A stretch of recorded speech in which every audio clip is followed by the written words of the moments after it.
दाक्षायणी किंवा मनसा देवी शक्तिपीठ हे भारताबाहेर तिबेटमधील कैलास पर्वताच्या पायथ्याशी मानसरोवर सरोवराच्या काठावर बुरांग येथे स्थित आहे. देवी सतीचा उजवा तळहात येथे पडला अशी मान्यता आहे. येथे देवीची पूजा दाक्षायणी अर्थात दक्षाची कन्या तर शिवांची पूजा अमरभैरव म्हणून केली जाते.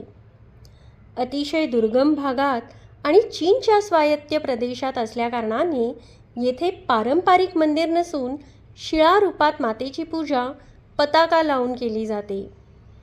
पवित्र यात्रेचा हा एक महत्त्वपूर्ण टप्पा आहे. मानसरोवराचे नितळ पाणी आणि त्यात पडणारे कैलासाचे प्रतिबिंब जणू शिव आणि शक्तीच्या एकात्मताचे प्रतीक मानले जातात. या यात्रेसाठी भारत आणि चीन सरकारकडून विशेष परवाना आणि विजा आवश्यक आहे. येथे चीनच्या चेंगूड गावातूनच जावे लागते. तुम्हाला माहीत आहे का, महाराष्ट्रातील छत्रपती संभाजीनगर जिल्ह्यातील लासूर येथे दाक्षायणी देवीचे एक जागृत मंदिर आहे.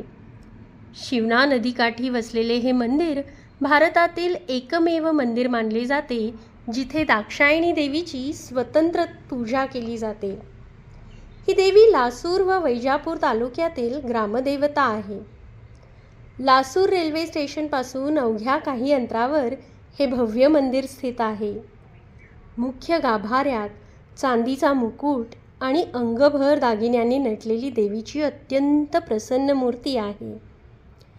या परिसरातील नववधू लग्नानंतर संसाराची सुरुवात करण्यापूर्वी देवीचे दर्शन घेतात आणि अशी इथली स्थानिक परंपरा आहे.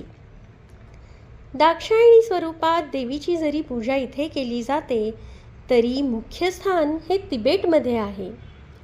जय मा दाक्षायणी.